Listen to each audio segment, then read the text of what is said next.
Alright, so today got our adult Mertens out. Now we've had this guy for about 4 years and probably held him less than 50 times in that time. So a lot of the interactions that he gets with us is when we're feeding him, which he'll take off the tongs quite well.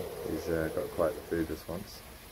Or if we're just hanging about, because his enclosure is well, when he was younger, he was in the 3 metre long fish tank in our lounge room, and as an adult, he's outdoors, just off our deck, which we use quite a lot. So we're always going past, and got a lounge chair sitting right up against the window. So a lot of the time, he'll sit right next to us and sit about. So he gets used to us that way, in a way that's non kind of, what's the word? It's non-scary for him, I guess. So to kind of get this guy out and socialize him, being an adult monitor, he's like I said, we've had him for about 4 years. So he's an adult male. As you can see, he's puffing up at the moment. His tail's a bit curled. And when I got him out, he was kind of trying to claw and scratch and move away. But as you can see, I've got him. I've let him find a position on me where he feels relatively comfortable. He doesn't feel like I'm holding him. So my hands are they're in a position that I can kind of hold on to him if he's going to move, but at the same time I'm not holding on to him, I'm just supporting him. So his back legs are holding on to me, and you want to make them comfortable. So I kind of just put this hand under there as well, because he was kind of dangling a bit. So then what you want to do, like, I've actually had this guy out, sitting out here for about half an hour, just not even moving, not watching him. When I first start off, I try to make as little eye contact as possible with them when they're out and when you're holding them, just so that they can kind of, you're showing them indifference, I guess. You're not looking at them, you're not paying too much attention to them. They're just sitting on your arm, getting your warmth, or sitting on your shoulder, or sitting on your hand. It's non-threatening, and sometimes it can take a long time for them to chill out and relax, and you've got to hold them, like I said, hold them in a way where they're kind of just sitting on you. Me talking doesn't really help matters either, because he's going to be a little bit upset with my voice going on. So you kind of just sit in silence for a good half an hour sometimes, until they relax down, their throat goes down, they get used to you, and then after that you kind of you still hold them, because what you want to do is you want to get those tongue flicks going, and that can not happen sometimes until they're quite relaxed. So you'll be holding them for half an hour, their throat will suddenly start to go down, then their tongue flicks will start going, they'll start getting a little bit curious, and at that point that's kind of where you want to be, because you want them to be licking you and picking up your scent, and realizing that, well, they've been sitting out here in the sun on your hands for a good half an hour, nothing's happened to them.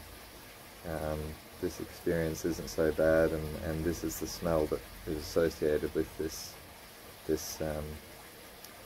kind of pleasant and unharmful situation. And then eventually they'll start to want to explore you as well, and they'll start climbing about. And again, you don't want to have an experience where they dart off you and you've got to chase them and you've got a bad experience. So you always want to make sure that you've got some sort of I guess control over them. So you want to, I guess the easiest thing with goannas is just keep your hand around the tail or around the body if they're climbing on your back. But the majority of the time they're not going to actually jump off you if they're climbing and exploring, and you just try to make as little movements as possible initially to let them kind of suss you out. And later down the track, when you've got it to the point where they relax very quickly, like with our female that we've just started working on, it probably took her about 2 weeks of getting her out and doing this before she, well, every time we got her out, she started gradually getting a bit better. But like now, when we get her out, she'll relax down as basically before we even got to the stairs out of the, like, to come out to the deck. She's very relaxed. So like a minute at that, and she's kind of relaxed. She knows she's okay. You don't have to hold her. The initial grab out of the enclosure still she huffs and puffs a little bit there, but eventually that will go away as well. And she's quite comfortable sitting on the shoulder. And but at that point, that's when you want to, like, when they do kind of start to relax a bit. You can see this guy's even getting used to my voice now. He's not hissing. His tail's not curled. His throat's a little bit puffed up, but not too much. And he's just slowly getting used to it. And then you want to start touching them in various spots. And it can even be as simple as moving the hands that you're holding and slowly around underneath, and yeah, just moving them from position to position initially, and kind of slowly lifting the leg up, and eventually you want to work to where you can kind of give them a little pat under the chin.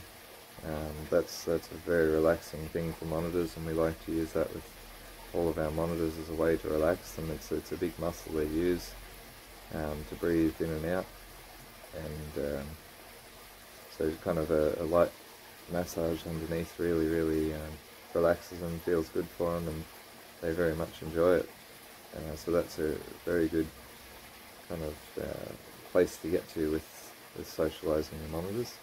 But again, just start slow, and like I said, we've had this guy for 4 years, just sitting out there and just kind of watching. But the female we've had for probably a year and a half, and it was just feeding. We'd feed her, we'd clean the enclosure, we'd do an upgrade of the enclosure from time to time as she got bigger, but we really didn't get her out and handle her apart from that. And so, like, she was just sitting there watching us, and nothing bad happened. She got quite used to that, and I think that's why she's socialized up rather quickly. Saying that, you can start from hatchies. You can start doing this at hatchie levels. You can, like, we've got a couple of laces we're going to work on, and we'll be doing videos on those as well. And they're kind of juvie hatchies. Then we've got a I think 2-year-old, a couple of 2-year-olds that we're going to be working on as well, that we haven't really done much with. And so we'll be taking you guys through that as well. Just the socialization. Every different species of monitor is different as well. Like the general concept is the same, but how they're going to react and their flightiness and the danger level, I guess, is different with all of them. We've also got if you've been kind of following our channel, we've got Panoptes, 7-year-old female Panoptes that we're going to start socializing as well, and that's going to be quite an interesting one, because she's kind of tries to bite me on the face every time I get her out, so that'll take a bit of work, but we're going to run through that as well, and show you guys how to socialize an adult that you haven't had.